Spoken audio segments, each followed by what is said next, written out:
Hello, Talk fast. Internet! Welcome to Discover RPG, your weekly afternoon chat where we celebrate every letter in the acronym. We're going to talk about storytelling, running and playing and creating role playing games as we try our damnedest despite all forces in the universe and our own psyches to stay on topic. Yes. Get pretty good at that. I'm Angela, this is Logan, and this is Whiskey. He's sleeping on the ground next to my desk because he decided he's gonna be a grumpy Gus and passive aggressively sigh every few minutes. So if you hear that, that's just my puppy being my puppy, my grumpy old man. But hi, hi Logan. How are you doing? That's great. How are you? I'm wonderful. I realized that we have a Discover Power Hour next week, and we should definitely play holiday music during it because we have a whole folder of holiday streaming music. We do. It That's would be right. very festive. We can do a whole holiday episode. So it is December 11th, a Wednesday, which means holy crap, it's December. Glad it's a Wednesday, otherwise we wouldn't be here. Yeah, we'd be like, oh crap, it's Tuesday. Bye. But which also means yesterday was Tuesday, which means yesterday was Shenanigans. That is correct.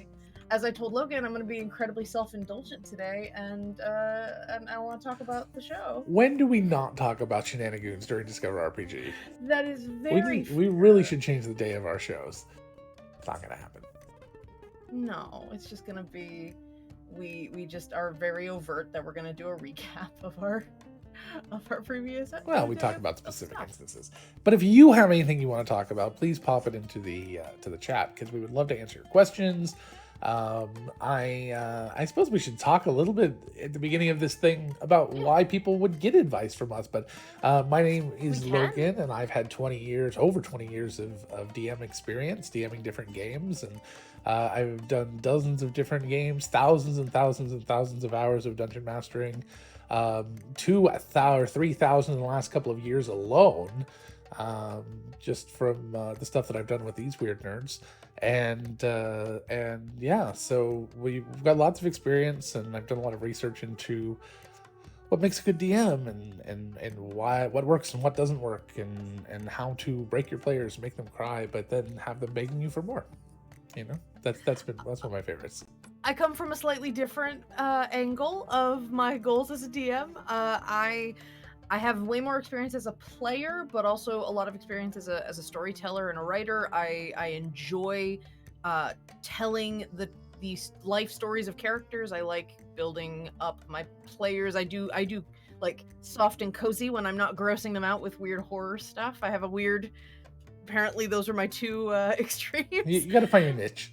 Yeah, and so yeah, those are the sort of things I love. I love learning about new games. I love collecting and hoarding concepts for games, so I'm actually now starting to turn them into one-shots and campaign concepts. So I'm very excited to actually start using all the stuff I've been hoarding over the years, the folders and folders of homebrew stuff that I've been collecting. Because I love sharing other people's ideas. I love making up stuff, but goddamn if there aren't some kick-ass things online of people coming up with really cool custom games and custom D&D content, and there's amazing stuff out there, and I love sharing that kind of stuff. So my life on this show is just a perpetual show and tell, because it's my favorite thing to do. So yeah, that's what we do, and Logan and I have been playing for a few years now together, in different capacities, and we enjoy chatting with each other. So we made a show out of it. Yep. So yeah, so if you have any questions or any comments or anything you want to talk about, please let us know. Otherwise, I think for the first part of this, we're definitely going to be talking about our game last night. Yes, but which is Shenanigans, which is every Tuesday at 7 p.m. PST. Correct. It's a great thing to go take a look at. If you're concerned about spoilers, you might watch that. Mute us. Yeah. I'll do a little dance on camera when we're back. You're going to do a lot of little dances. Yeah, so that's going to be a tough one. But I should put a thing up right here that says spoilers, and then I'll take it down when we're not talking spoilers anymore. Get a little click button there. Other than that, we'll try to talk a little bit about why I make those decisions that I do in game and what we do, so you get a little bit of the education along with us just recapping and enjoying our game. Spoilers for Shenanigans. Ba-boom. Need to put a black outline on it. I'm working on it. Welcome to Shenanigans. Anyways, so Shenanigans last night we talked. We're wrapping up this campaign. That was the big announcement last night. So we're about 5 episodes. I think 4 episodes in January and 1 episode next week will be the wrap up of this campaign, the Fires of Veldara campaign. Veldara being the continent that Shenanigans takes place on in the city of Ashport, which is on the planet of Vale, which is all the planet of Vale. Makes it sound so fancy. Which it is fancy. Which you can find all sorts of games I've run are in that. You can go back and Countless Heroes was in that, which was our 5 day a week, 4 hour a day campaign that we ran for almost 8 or 9 months straight. It also had 16 different players. I think it was actually 17 if you count everyone, including a part-timer, and then 18 if we had a guest, I think. So it went a little crazy. So, are you having fun over there? Yep. Okay. But we've done a lot of stuff in that. We've created 5 new races for it, which none of which have really shown up here in this side, because they all kind of exist on the other continent that we created. And then we'll have another next year. We're gonna have another besides campaign 2 of Goonies coming out. We'll have another campaign that I'll be running, which will be on probably Saturdays, which will be a little bit more serious, a little bit darker campaign, which will also be in the world of Vale. Before we get into that, turn off the spoiler tag. Someone in chat, Darjet Gotsketch, is building their campaign in World Anvil right now. We love World Anvil. They are a World sponsor Anvil. of ours. And yeah, we absolutely love doing a lot of stuff in there. I've started to use it myself. I don't do a lot of note taking at all, period, end of story. That's just me. A lot of it's in my mind, or I just make it up as we go. But I found it's very helpful to use World Anvil here and there. I've started using the internal notepad, the notebook sections, partly because I know I eventually can turn it into something public facing or something facing for my players. And I also am intending, this is something I hadn't thought about till yesterday. I am going to look at all the one-shots I have run, and I'm going to break them down into little encounter articles. I'm going to put them in a public-facing encounter articles area. So if you like something you watched and you want to run it for friends or something, I'll have some of the details of what I did, or what the storyline was, or what the NPCs were. Oh, I love it. And I'll have it in one big article for you to grab if you are interested in checking that stuff out. That also might be an interesting idea for integrating our Patreon rewards into World Anvil. If we wanted to do that for any of the one-shots that we run, like if we do something in network, and that's an option. It's like if you like the one shot and you wanted to run it for friends, you can also, as a patron, you can also grab the info for it. It might be a retroactive info page where we just sort of summarize what happened, but that could be useful for somebody. Absolutely. So yeah, go Darjet. We'll be your accountability buddies during your writing. Okay, so back to spoilers. So last night we had probably the biggest spoiler, the biggest reveal that we've had since episode 2. I think we finally episode 2 of the entire podcast. Show. Yeah, this was over a year, almost 2 years ago. We started over 2 years ago. Yeah, I want to give a little bit of a perspective on what happened. So, I had always planned. Adelaide's backstory was that she was a child of a noble family and felt very stifled by the expectations that were being placed on her, and decided, fuck it, I want to be an adventurer, and joined up with the Proctors, or wanted to be in the Proctors, but that she had failed to be in it, so she was dealing with a lot of failure and trying to succeed. Episode 2, as we started planning stuff, I came to Logan and said, hey, I have an idea and I want to know if it's okay with you. What if Adelaide is a Birchfield?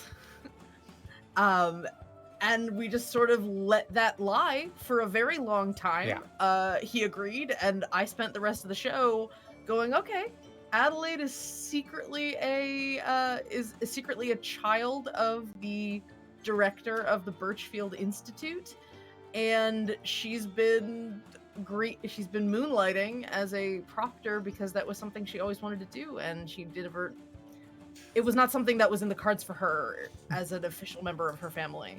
And the Proctors work for the Birchfields, so she was actually very close proximity to her father the whole time.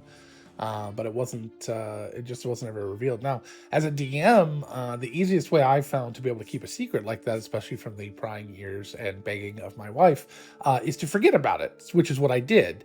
And I completely forgot about it for most of the podcast until Anja would remind me that it was a thing. And I went, oh shit, yeah, well, I got to figure that out. So that's helpful. That's my big... yes, I love you. You're amazing. My big thing is I just like to forget about things. It's very helpful as a tool, for getting around things. But don't forget about it. We can't completely forget about it. Anyway, I knew it wasn't going to be a reveal I wanted to do anytime soon. Angela had pointed that we wanted to wait, and all of a sudden, I think at one point recently we both realized we were kind of waiting for the other person. You were like, wait, I was going to say something last night, but then I wasn't sure it was the right time. I'm like, no, I was hoping that, yeah. And so we're like, oh crap, okay, let's make it happen. And we set a time, and I knew that this was kind of the moment. There was so much, as soon as we started poking around in the director's offices, started poking around in their hallway, I was struggling to decide what was going to happen. If I was actually going to go bust into his door and bitch him out. Yeah. It's kind of what I wanted to do ever since. But what's been really fascinating is that the more... So just as a little thing, I have been... Every single episode, that has always been my perspective. Adelaide is trying to make sure nobody knows who she is. Wants to think the best of the Birchfield because she has idolized what her father, if not her father, what her father's work has been for so long, that she every time somebody would say the Birchfield is a corrupt institution or all the directors are in on it, she kept pushing and saying, no, it's just a bad actor, it's not the whole system, it's just there's a couple of people that are misguided or of just bad faith. And she refused to believe that. I'm gonna love every single time I say something. Tessa's gonna go, oh shit. Yeah, she refuses to believe that it's the whole system that's broken. But as more and more was happening, especially as Nos Navarre said that her father was gonna make the decision about what to do with the reality bending device, Adelaide has suddenly become very afraid, might be the best word for it. She's afraid of her father now. She doesn't know she always thought he was an asshole and always thought they didn't understand each other. But then all of a sudden to be like, what else is he capable of? She and I hit a very dark moment a little bit after the reality bender happened. And I never played it out, but I definitely worked through it a little bit. That there are a lot of reasons that Adelaide and her father don't get along. There are a lot of reasons that Adelaide feels like she doesn't fit with her family. Especially because, like I said, there's expectations. Tessa will remember that Adelaide and Bonnie have had conversations before about people wanting you to get married when you don't want to, and things like that. That's part of it. But this idea that there are so many reasons that Adelaide doesn't fit, and all of a sudden you have a device that could change reality, and she and her father never really got along. And so there was this twinge of weird paranoia of, what if he just wanted to change me? And so she didn't talk to him. She was kind of afraid to even confront him because there was this moment of, well, maybe he could just make the kid he wanted. Maybe I'm not it was a genuine fear that he'd be willing to do that.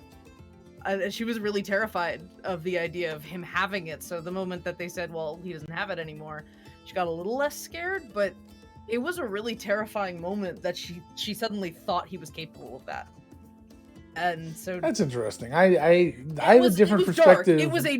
It was a dark, Yeah. very conscious thought in her head, because she's always wondered, like, what is it that frustrates him so much about me? Is it that I'm not really interested in, like, being married off just to have more Birchfield children? Is it that I'm not willing to, like, sit aside and not get put into danger? I want to have an exciting life, that sort of thing. Like, what doesn't fit? What makes this relationship not work? So for constantly in me, her mind. it's I have a very different perspective on who he is, and it'll end up coming somewhere between the two, I was gonna say, because yeah. because I'll be reacting to how you react to him, etc. It goes back and forth as we get to know more and more about him. Although we may not know and ever learn as much as we want to learn before it's all over. For me, That's what downtime. That's what debriefs are about at the end of the campaign. yeah, there's that. A lot of, and I've played a lot of asshole parents. I don't know why. You have. I'm You have just played a lot of really asshole good at it for some reason. It's called catharsis. You know? And the having the reasoning behind parents being assholes to me usually is something simple, and very rarely, I'm not saying never, but very rarely has anything to do with the kid.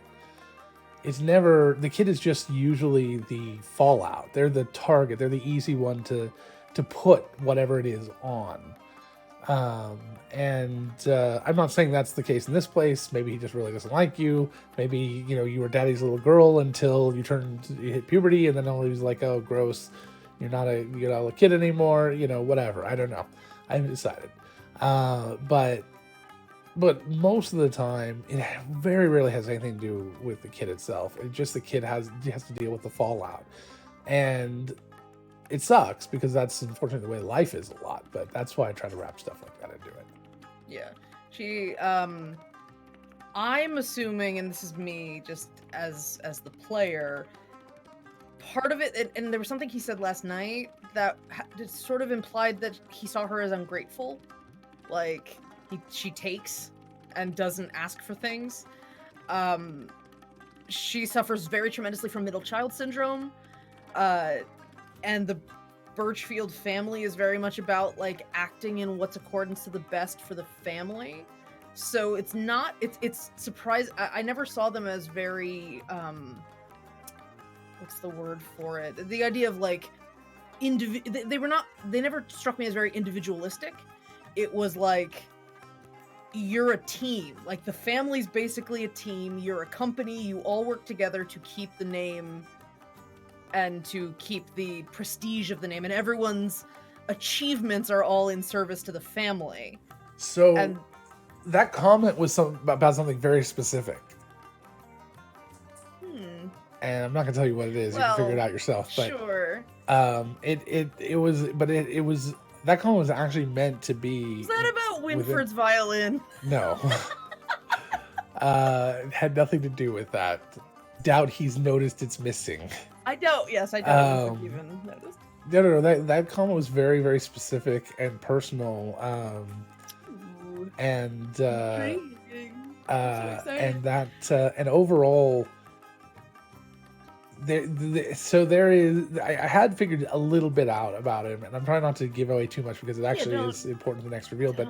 But yeah, that was a very specific comment. There was probably more specifics in that conversation than you realize initially. And I felt for so much of it, at the end of it, I felt like shit. I had so much I wanted to say, and I felt like I had sort of stumbled during the conversation, and I realized I allowed it to internalize a little bit, going, no, he's just got that power over her.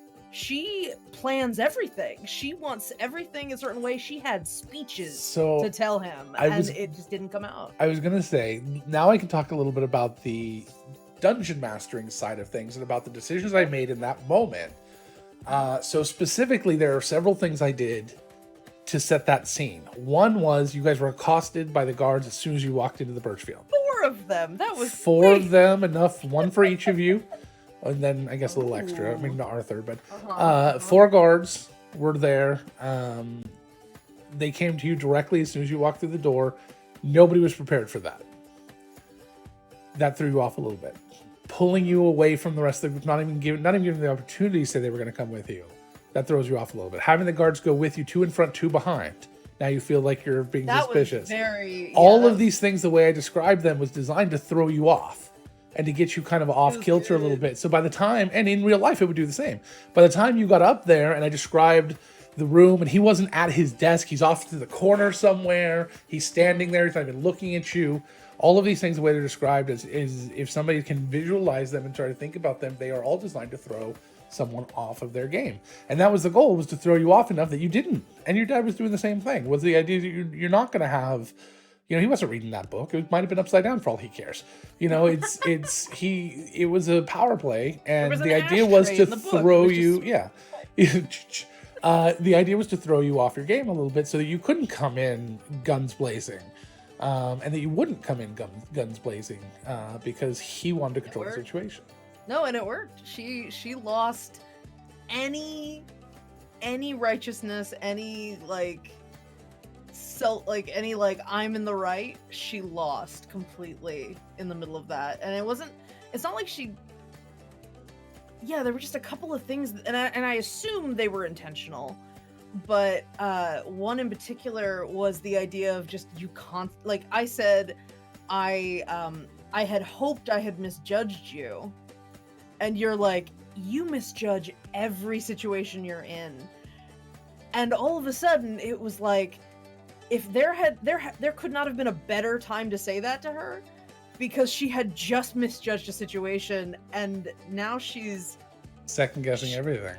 Yeah, this idea of, I'm the one who wants to be here, and everyone else who's acting a fucking fool, in my opinion, they're the ones that are actually doing things the way they're supposed to happen, apparently.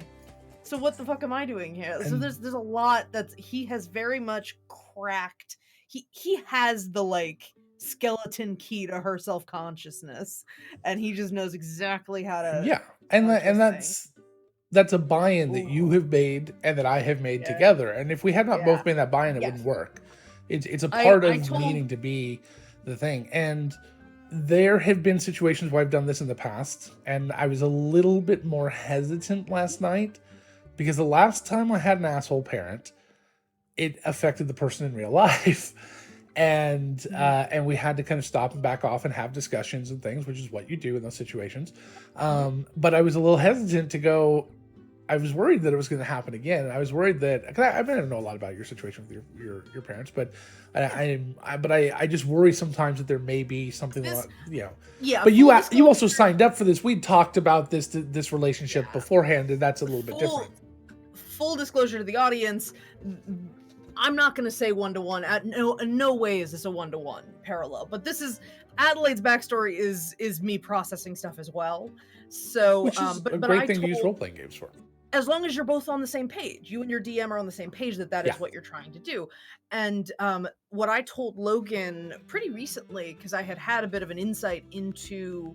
We were very vague. Once again, keep it vague, improv, and embrace what comes out of it if that's how you want to play.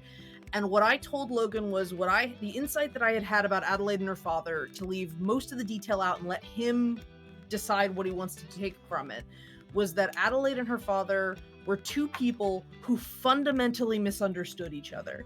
There is something about the way they both see the world that makes it very difficult for them to see eye to eye and to understand where the other person is coming from. And the nature of that misunderstanding, or where that misunderstanding came from, or when it started, I left that open. I didn't know. I just knew. I knew she felt put upon.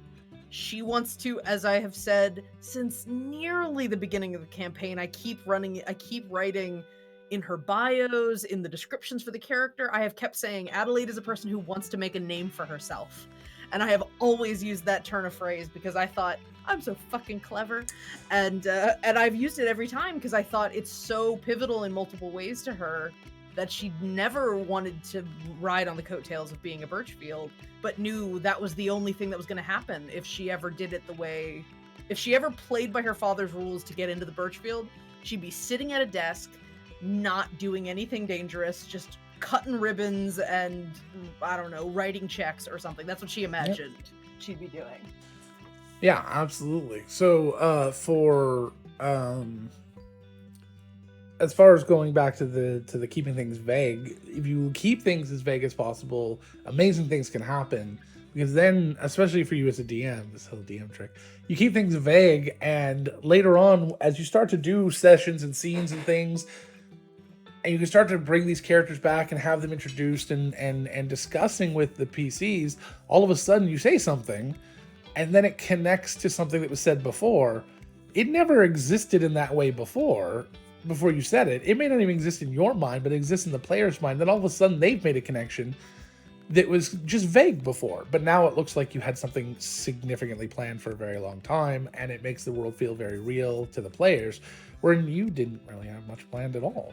Well, and narratively significant too. You leave things vague and things that have, and think about it, we didn't plan the idea of her father being able to kind of know exactly where to poke to break her like self-importance armor.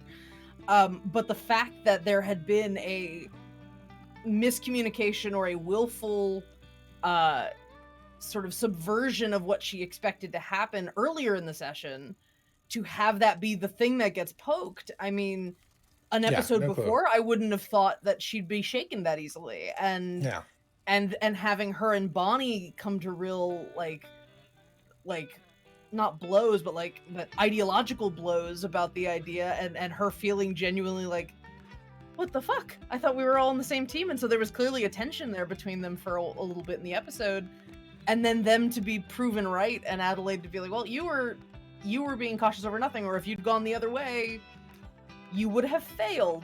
So she's a mess right now. And then I think one of the most significant lines dealing with the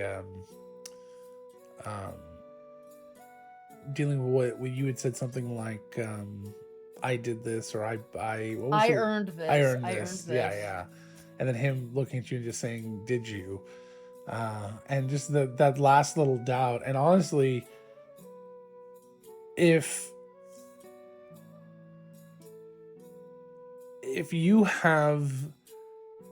ever stuck in a moment like that with the asshole, you're DMing the asshole, you don't ever need to respond to those things. That's the thing, is assholes don't respond to things directly. They're going to turn things back on people. It's all deflection. It's all deflection. Like, it's all they're never gonna address the actual issue. Yeah. But storming into your daddy's office and saying, I earned this stompy feet, that's escorted. Say you requested the meeting.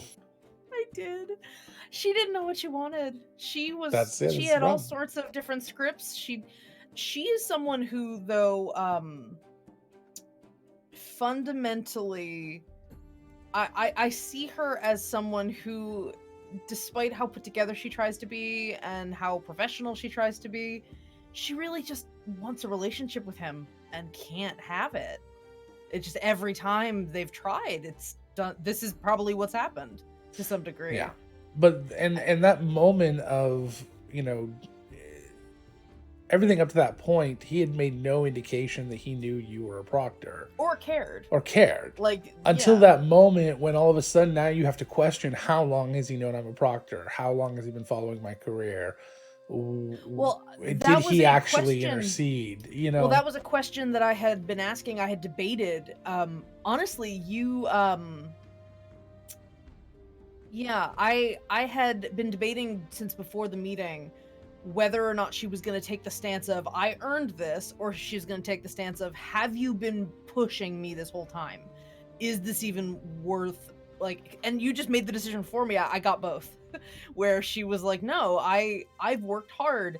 And then he suddenly twisted it and was like, because that's what the questions were at the beginning. Was this a normal trajectory for someone? Because she doesn't know if it's like, oh, well, I saw you were there and I made sure you did a mission, then we gave you a new pin, now that you've gotten your pins, you've gotten what you wanted, now go home. Like, she's expecting that to be the sort of the tone.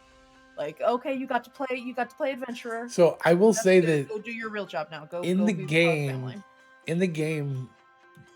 I knew when that happened. I knew the moment when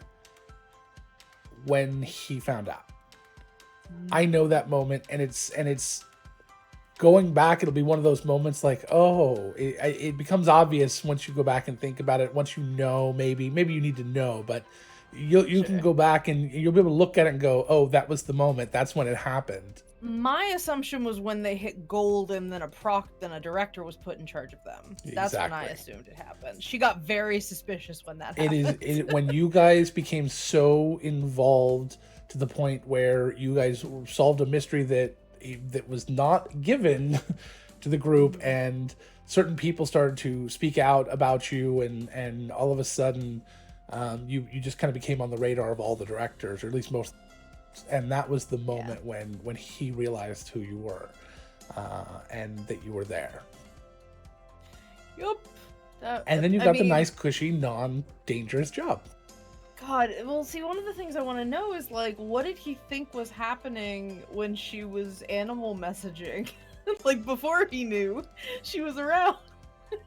Getting these passive-aggressive, bitchy text messages from your kid. I'm trying to remember, because the only animal message I remember was during that scene, during the mystery event. I don't remember one before that. Yeah, that was the only one. Okay, so there's been two total. So she sent one there, and only one got to him, so the other one didn't actually make it to him.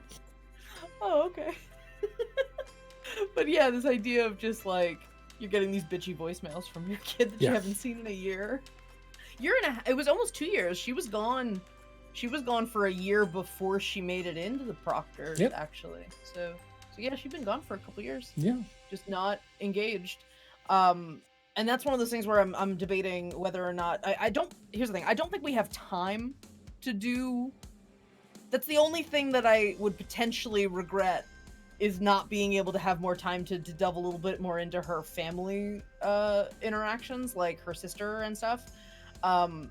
Or I would say one regret, and it was so early in the campaign, I didn't express it well enough that it was something I wanted, that she had a surrogate father figure in the drow who works for her family. The guy who taught her how to shoot and all that. Lawrence. There was a lot in the beginning of the show when we went to the Underdark and stuff where she'd had this father figure and she didn't know much about him, and then we're going to the Underdark and seeing where he probably came from, the Drow City. And I wanted and might someday write a little bit of that, but I have this mental image that she has a much more affectionate relationship with him, and they're much closer as like she's very much like, this is my father, but like this is my dad. Like this is the guy that actually made me feel like it's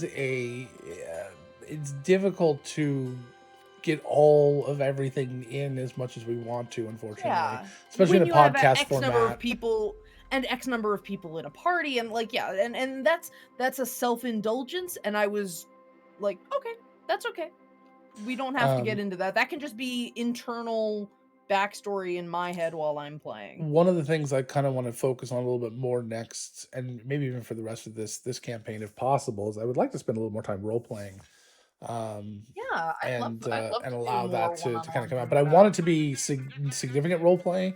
Like last night, you guys spent probably 25 minutes. I think it was longer than the combat.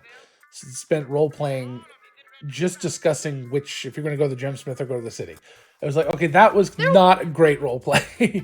Inside it, there was some good tension, but it kind of drolled on a little bit to the point where I was going to just kind of force you guys to make a decision at one point, and that's probably the biggest.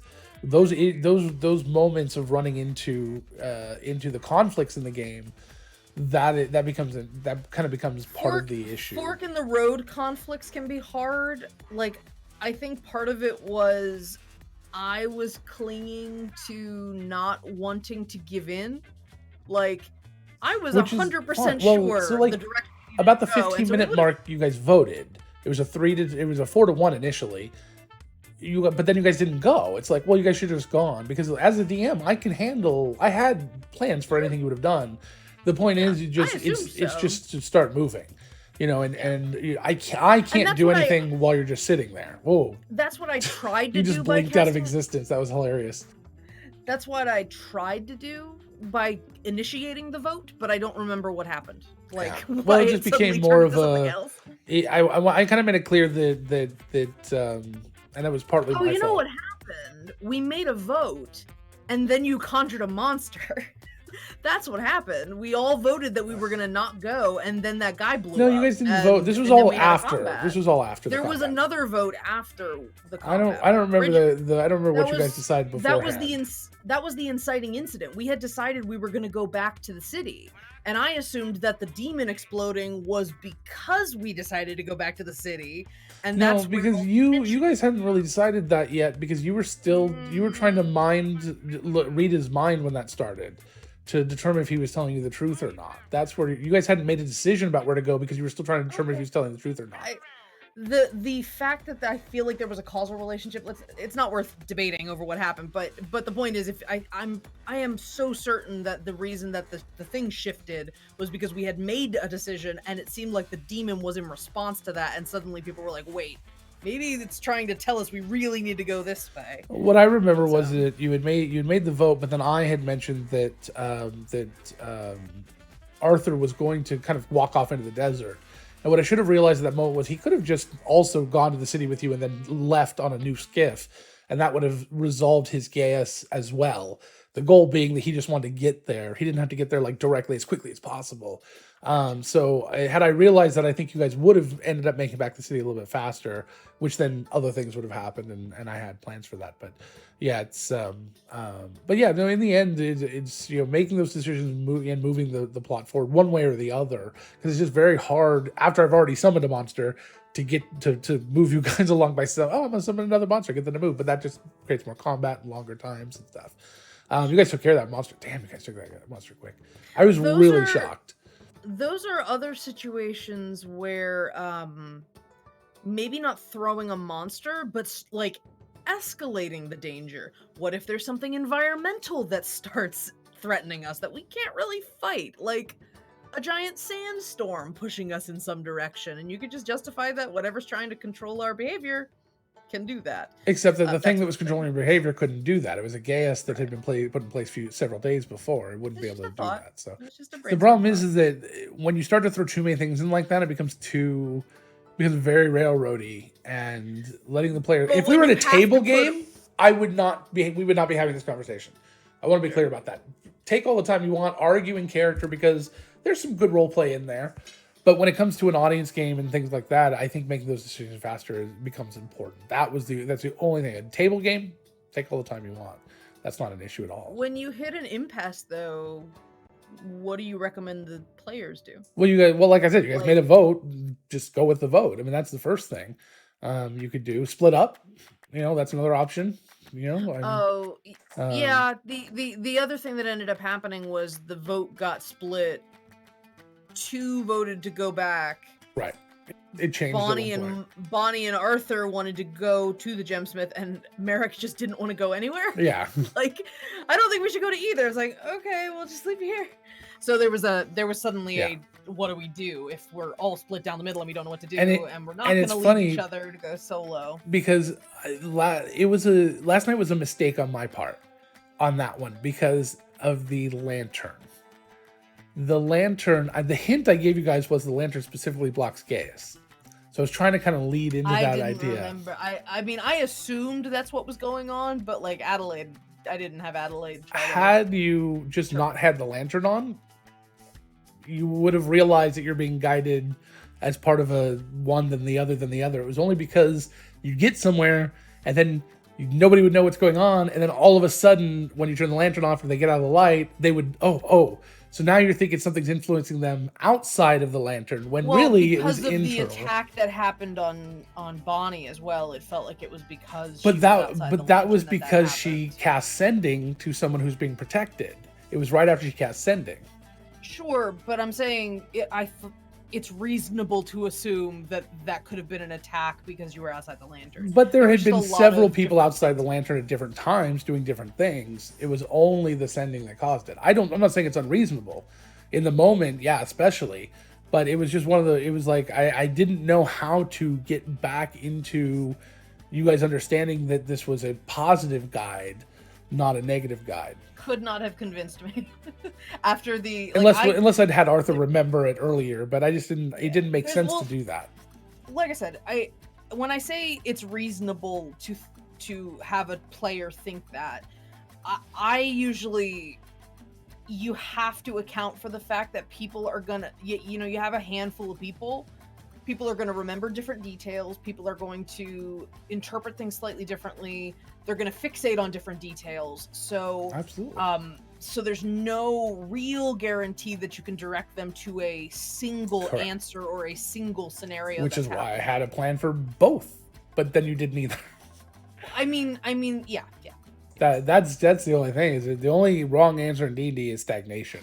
So, in my opinion, it's like, if you don't decide not to do anything, you got to pick a direction and go. You guys could have teleported. I mean, if you had teleport, you could have teleported back to Birchfield for all I care. I had contingency plans for anything you might have done, except for staying there. That's the only thing I have a hard time dealing with in situations like this, and that's a skill I need to learn. And beyond just creating a situation that forces you to move, which feels railroady.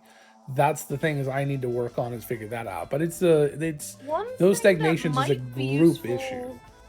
Well, as a group on a camera, you're always empowered to privately message us as a group and say, hey, you guys have 30 seconds, please come up with something. Like, we do need to get moving. So I've done that before, not with Shenanigans. I've done that a couple times with different groups, and I've had a lot of pushback against it because people have felt that it was pushy. This group probably would handle it a lot better, but they felt that it was pushy, like, or whatever. That's okay. So that's something that comes up then in session 0 of next season. Yes, next season we say, hey, we know what kind of show we're putting on. If we know that we sometimes get mired down in decision paralysis. So if Logan thinks that something needs to be moved forward, or if Logan decides, okay, I don't want the audience necessarily to see that I'm giving you a hint, but here is a hint, please act on this hint, let's move on, sort of thing. Yeah. Or prompting a player with an intelligence check or something. So I've given some hints behind the scenes occasionally, and they seem to make things worse usually. So if I don't give it to everyone, but I also feel like just giving it to everyone is, well, it may be better for the audience. I worry it's going to take a lot away from the players. So the idea again is, it didn't matter which way you went. There's like a turning point. Yeah, but and that's what it comes down to. What I really should have done, and I was about to before you guys finally moved on, was to just say, okay, you guys need to make a decision which way you're going. It's there are times when I've said that, and then even after that you still argue for, well, not you guys, but in general players would argue beyond that.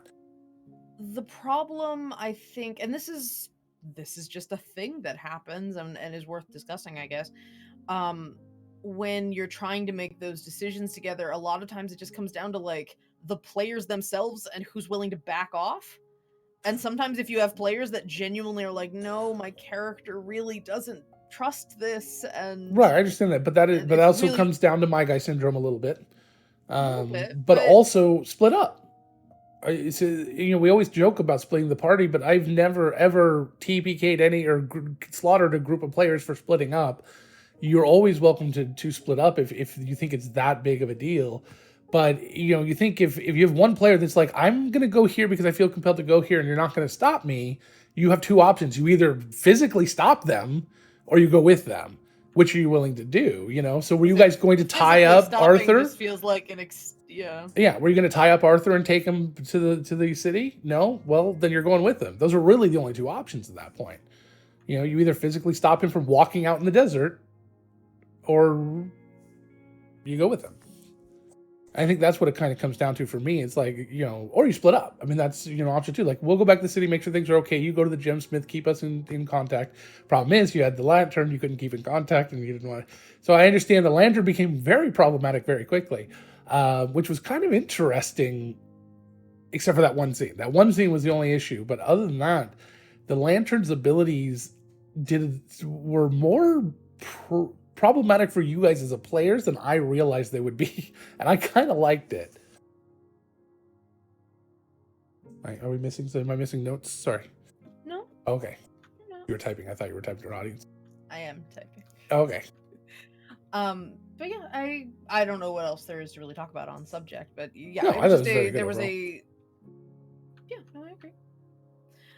So yeah, that was those were the big things from Yeah, last so it night. was a very good episode. And Bonnie found out that her father is an admiral in the Birchfield fleet, in the ship fleet. One of a few. Yeah, Darjet, thank you so much for joining us. I will keep an eye on your question though. I like it, so Oh, so maybe sorry. I didn't we'll know we had a talk about question. it. I'm sorry. Yeah, I'll talk about it. We'll maybe talk about it now, and you can come back and check in and Yes, see our come back. We'll check suggestion. about it right now. What was the But yeah, question? so Darjet Sorry. is working on a campaign involving a kingdom coming close to possible civil war because of some complicated drama between two possible heirs with a right to the throne. How would you suggest I go about portraying that and integrating it into my PC stories in a way that they feel invested in the outcome of that story? So you have two feuding rightful heirs, potential rightful heirs to a throne, and there is Okay. a civil war brewing because of it. How do you get your players invested in that drama? What do you do Besides to get making them one of invested? them one of the heirs, One of the heirs, yeah. Making making them one of the sons or daughters of the heir, the making them child of the heir. related in some way to have Um, a vested interest in one of the heirs taking the throne, absolutely. or conversely having a vested interest in one of the heirs not taking the throne because of some reason, like they think they're a bad guy or they had some sort of Or conflict and they don't want this person to take the so throne, so it's the enemy of my enemy is my friend. So okay, besides direct involvement, besides direct involvement. So okay, make so how go about ahead. this? One of so if you want to do a kind of a bi-direction, bilateral, I don't know what the word is. So one of the heirs could be very, very good, and one of the heirs could be very, very not good evil. And Not good evil. the one that is evil could be the one that is becoming the obvious choice because they're evil and willing to do whatever it takes, and are a what was that character from Game of Thrones? Littlefinger type Sure. character, willing to do whatever it takes to get to the top of the throne. But the players, their characters obviously don't want, or there's going to be a lot of negative fallback from the evil heir becoming the taking the throne, and they have to work towards making the good character, who maybe even is reluctant to do it, a la King Arthur or something, and they have to kind of work to help convince them, or work towards even surrounding them, trying to find evidence, without even direct involvement with the lords, trying to find evidence against the evil king, the evil lord, heir. I was gonna say, depending on how morally gray or how nuanced you want the conflict to be, you could always take a slightly simplified political stance as well.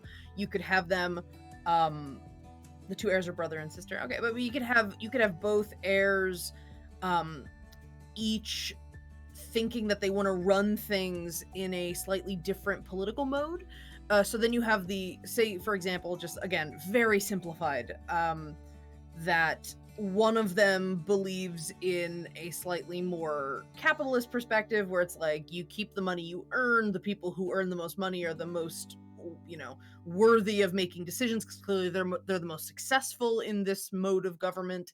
And then the other one thinks that you should redistribute. So adventurers get taxed. There's a cut of their funds that get put towards bettering the community, and you have to deal with, all right, what's the morality of your players? Do they want to keep all their loot, or do they want it to be actively, systematically put back into society?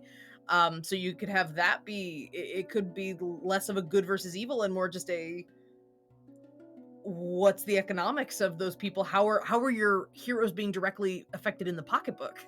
Because how many heroes are driven by the cool loot they find, or how much gold did we get from this fight?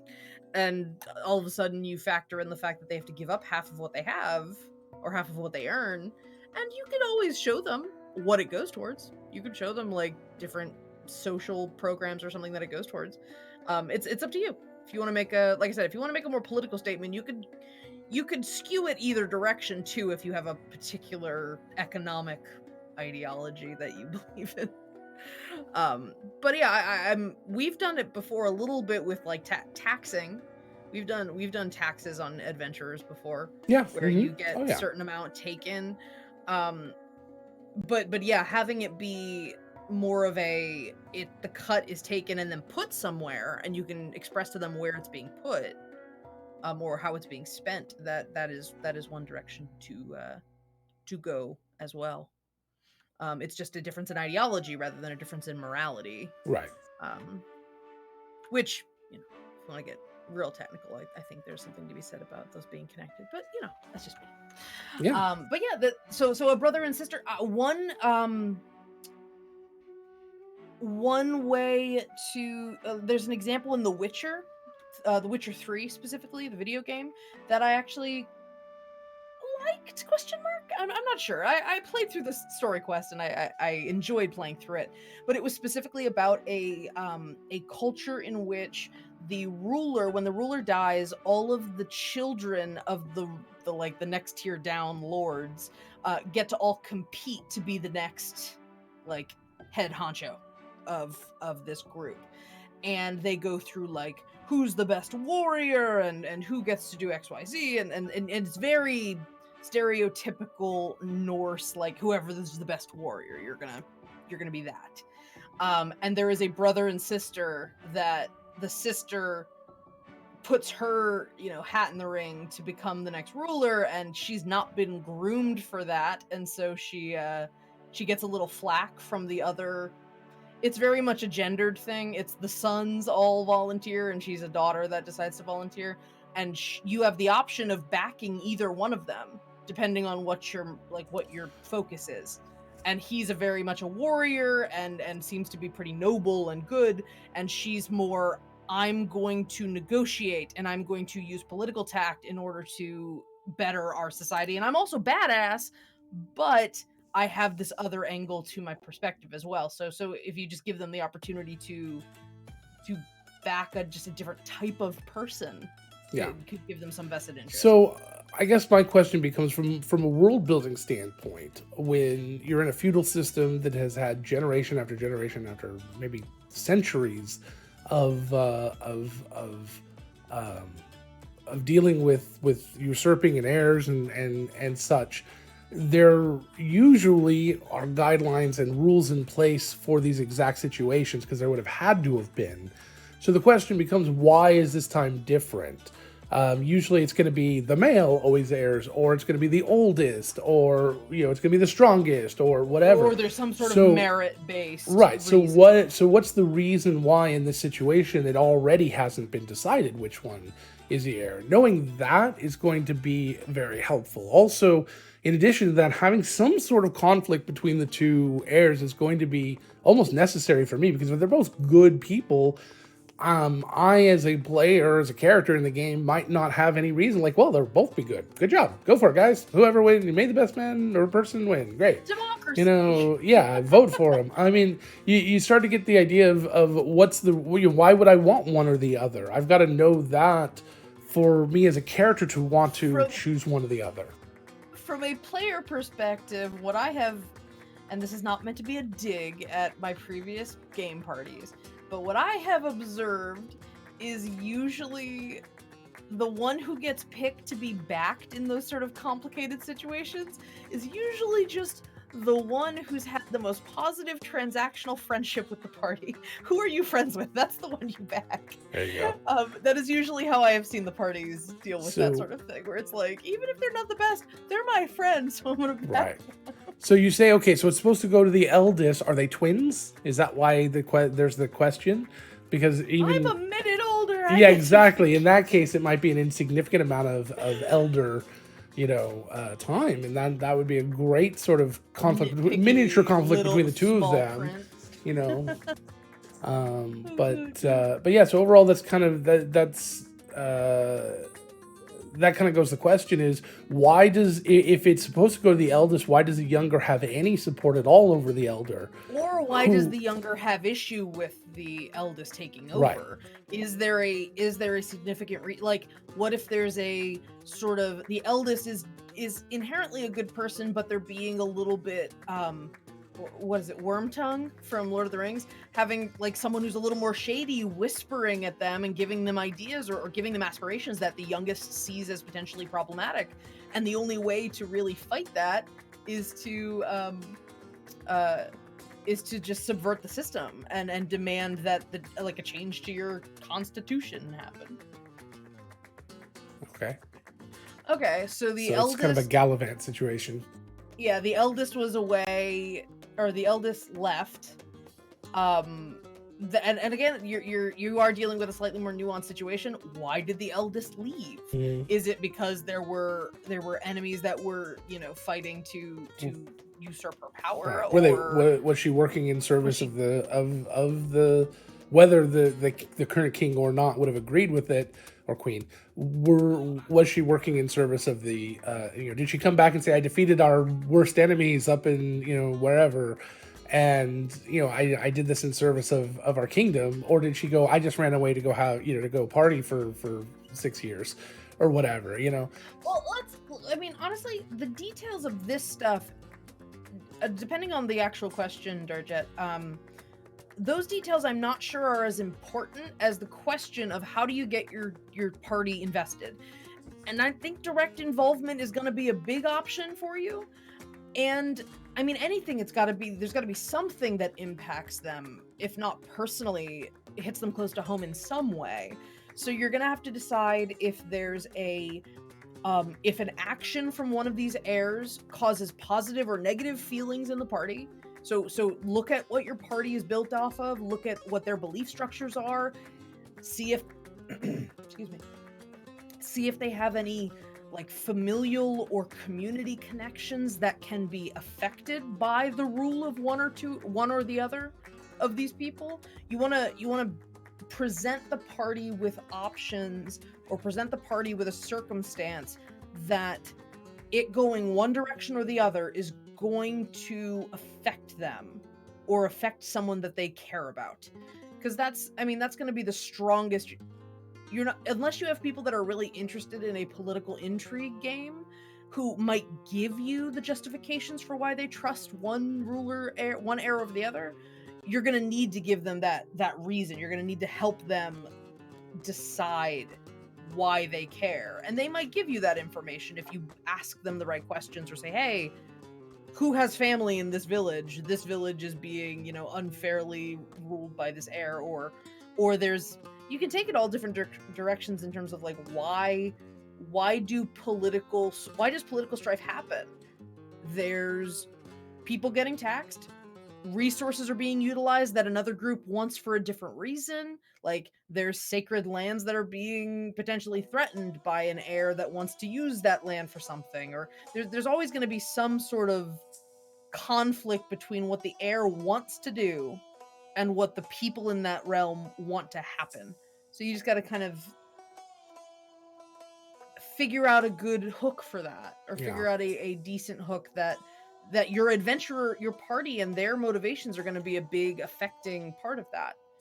What is actually going to drive them? You got to sort of take a look at your group and see. You got a paladin, lean into the morality thing. Absolutely. You got a rogue, leak into the economic thing. What's going to impact their crime group or whatever, that sort of stuff. Yeah, there has to be there has to be some sort of impact to the characters' lives, or their overall needs or wants, if they're going to want to be involved at all. And to have that, there has to be some significant difference between the two. It can't just, a lot of times, especially for me, a lot of the types of characters I play, and it could be different for campaign, you might be playing characters that concern themselves with nobles politics.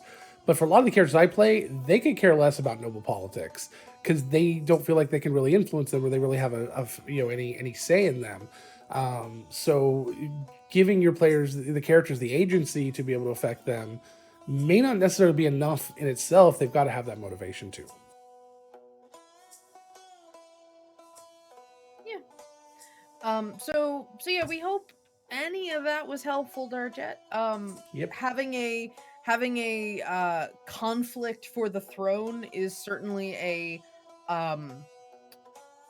it's a well explored trope in fantasy, so there's a lot to pull from if you want to find a good justification for it. Um, I I will be very interested to hear how it comes out. So please feel free to tweet at us and tell us how it goes, or what you think about, or heck, share your World Anvil with us or something. I want to check it out. So yeah, that's and boom, look at that. Let's talk real quick and tell people who we are, and we're gonna wrap up.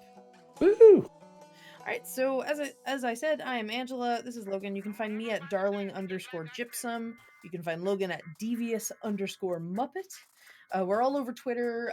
We are part of the Nerdsmith Network, a grouping of delightful creators who make tons of nerdy content, live streams, podcasts, and all that kind of stuff. If you like what you're watching today and you enjoyed your lunch break with us here at the Discover RPG Power Hour, you can support us at Patreon. We're at patreon.com/nerdsmith. We have a bunch of bonus content, lots of extra episodes and polls and cool stuff for our patrons if you sign up. And yeah, we would so appreciate your patronage. We have next week we have a Discover RPG. And then we'll be on Nerdsmith in general will be on hiatus for the let's call it the late December winter holiday season.